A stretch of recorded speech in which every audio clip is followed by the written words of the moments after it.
অন্তর্বর্তী সরকারের স্বরাষ্ট্র উপদেষ্টা লেফটেন্যান্ট জেনারেল মোহাম্মদ জাহাঙ্গীর আলম চৌধুরী বলেছেন, ভবিষ্যতে যেন আওয়ামী লীগ আর কোনো মিছিল করতে না পারে। যদি পুলিশ এটা ভালোভাবে নিয়ন্ত্রণ করতে না পারে তাহলে তাদের বিরুদ্ধে ব্যবস্থা নেওয়া হবে। ১৯ এপ্রিল শনিবার রাজধানীর বিমানবন্দর থানা পরিদর্শন শেষে তিনি এ কঠোর বার্তা দেন পুলিশ বাহিনীকে। স্বরাষ্ট্র উপদেষ্টা বলেন, দেশের আইনশৃঙ্খলা পরিস্থিতি আরও উন্নত করার চেষ্টা করা হচ্ছে। এজন্য পুলিশ সদস্যদের বিষয়টিও ভাবা হচ্ছে। আমরা চেষ্টা করছি যারা নিচের স্তরের পুলিশ সদস্য তাদের নিজ নিজ জেলায় রাখার, তাহলে তারা সহজেই পরিবারের সঙ্গে সময় কাটাতে পারবেন। তাদের ছুটির সংখ্যা খুবই কম বলে জানান তিনি।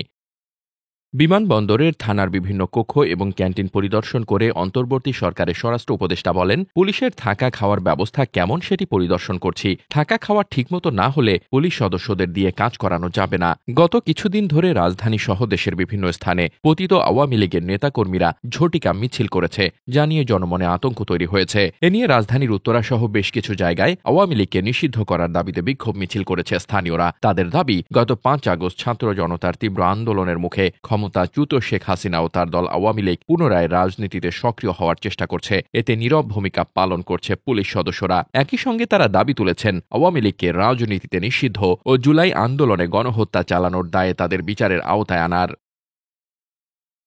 Desk report, বার্তাবাজার।